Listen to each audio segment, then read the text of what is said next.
All right, well, we got Eric here. How's it going, Eric? Hey. My brother, for those of you that don't know. And Eric's coming to get Dad's Honda. We're finally getting that sucker out of here. And the reason why I haven't worked on anything new, like this Beetle that you see over here, it's still under the cover, which we'll be talking about soon enough, is because it's been doing this for 2 weeks. And you've been here, what, 3 days? Your third day here. And yeah, it's rained every day. And it's been raining every day since before that for 2 weeks. So hopefully we get a break in this coming up soon, because I'd like to show you guys what's underneath that cover. So we'll show that coming up soon enough.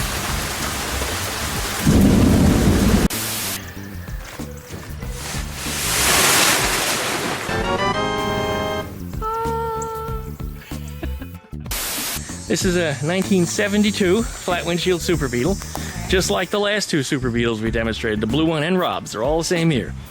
Really? I don't know why, I don't know why we're having such an abundance of these right now, because these were the rarest of the rare with their flat windshields. They only made them for 2 years, 71 and 72.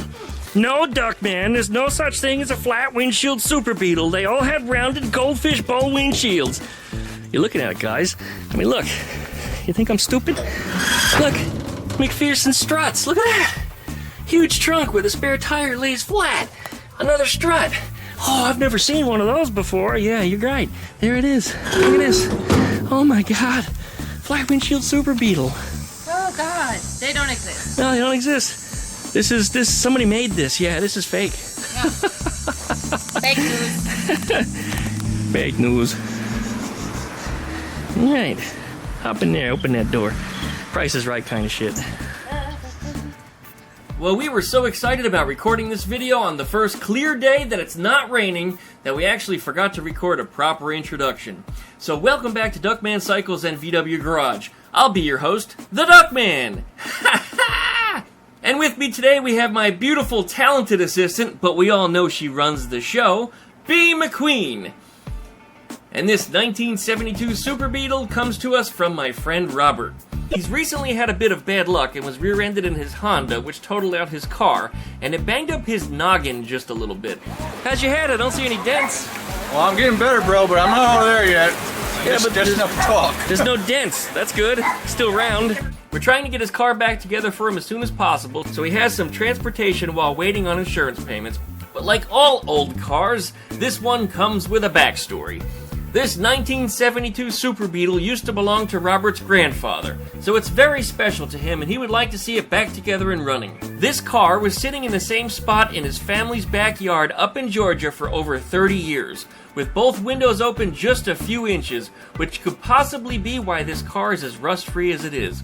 Air circulation can make a huge difference, as the weather over in Georgia isn't too different from all the rain and humidity that we have here.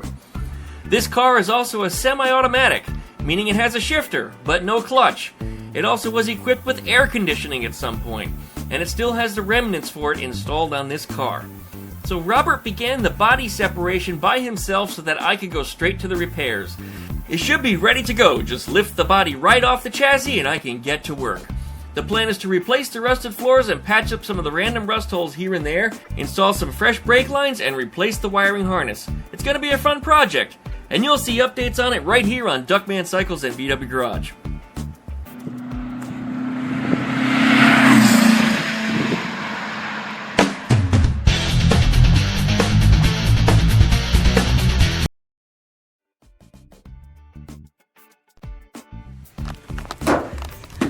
Ow, that's hot. Yes, it is. Yes. But this car, you know, the floors aren't that bad. They're not as bad as the Gia was. And not as bad at all. He's got a little OCD, so he's gonna replace them anyway. Yeah, I would. Or There are some holes. You see some back there. Yeah. And up in the driver's area, it's the worst. There's actually a whole section that's starting to fall apart. And you could probably patch them, but it's better just to replace the whole thing. And then you have peace of mind that you got one good, solid piece of 4. He doesn't deal with any of that nonsense. Then you need to start with a clean slate. Yup. Heater channels are good, as you can see. Nice and solid. The bottoms of the doors. This is important here, and this is how you test the Volkswagen. Grab that door by the handle and lift it up. You notice the door's not going up. If the door goes up and down, something's broken. And that usually means rust on the bottom hinge. And typically that's what happens. Now we did that on both sides, and neither side has any rust issues around the hinges, so that's good for him. Eleanor, this whole section was gone. That wasn't even there. Problems. As soon as I open this door, the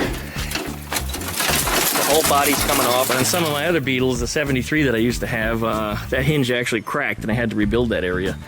Yeah, it was a pain in the ass, but it wasn't too bad. But some cars, like Eleanor or even Rudy's Beetle, if we ever get that over here, we'll be replacing the bottom hinge on the passenger side because his rotted out over there, along with the heater channel.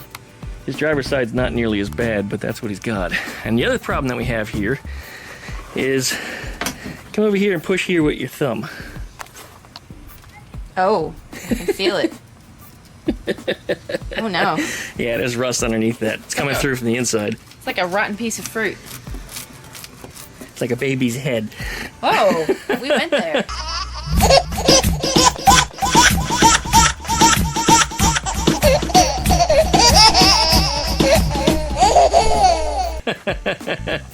So anyway, this has to be cut out. Probably a big section of it, you know, fist size or bigger all through here's got to come out. Also on the inside, and I can show you on this side, you can see it. Yeah. You see the rust hole? Oh yeah. So it's going to be exactly the same thing on this side over here. In fact, this side's a little worse. And this is all filled with foam. They did that on the later model Beetles, I think starting in '68. This area in here is actually directly connected to the engine compartment. So without insulation in there, the fumes and the heat and stuff from the engine comes up through the body and fills up the car, which is kind of a no-no. Although technically I guess there's a negative pressure because the fan is always pulling air into the engine and blowing it down out of the engine compartment. But the fact is you get noise through it just the same. Right. Travels through it like a tunnel. So they put the foam in there, and that was I guess a practical method to seal it up. On the older Beetles, what they did is after they finished building the interior, they had all leftover scrap parts, fabric and foam and whatever they use for insulation. They'd make little pillows. Huh. And then they take the pillows and stuff them in there.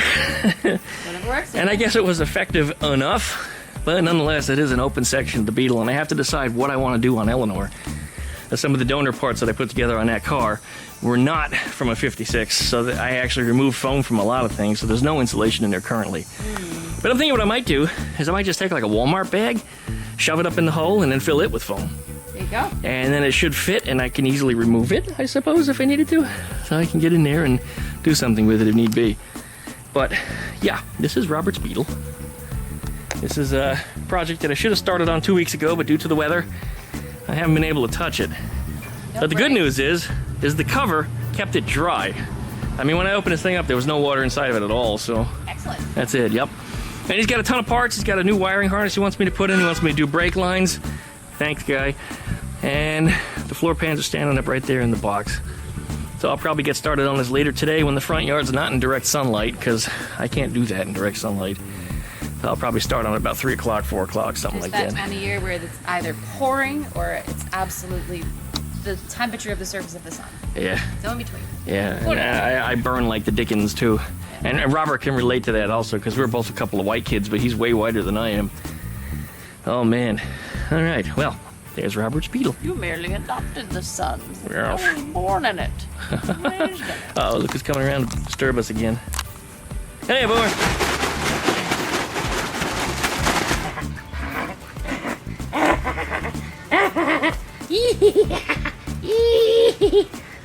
I'm gonna get you. I'm gonna get you. I'm gonna get you.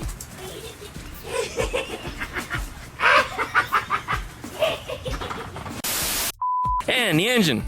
This, by the way, is an auto stick. If you look down at the pedal cluster, you notice there's no clutch. What? Yeah, there's one brake pedal which is held up by 2 levers. You guys can see it there, it is. But you have to shift it. It's not fully automatic, but you have no clutch, so you just whack the gear. Yeah, it's pretty interesting. It releases once you touch the shifter. In fact, you see the wire coming off the shifter? Yeah. That's how it works. It electrically senses when your hand's on the shift knob, and then it will disengage the clutch, and then allows you to shift. Interesting. Yeah, it was really interesting. They weren't too popular because a lot of people said they had no power. The downside was there were only 3 gears. There is no first gear, so it's second, third, fourth technically. Even though they call it 1, 2, 3, it's actually 2, 3, 4. The first gear is missing because they have a torque converter instead. So the torque converter takes over for the first gear while you're in second. And a lot of people don't shift them like they're supposed to. They just leave them in overdrive all the time. And you can do that, but when you get on the gas, it's going to take off incredibly slow because it's got no guts. Right, the torque converter will do its job like it's supposed to, but the car will have no power at all. Right. So some people are just lazy and don't shift them, and they say these things are just terrible drivers. And the fact is, they're not too bad if they're set up right and you use it correctly, like anything else.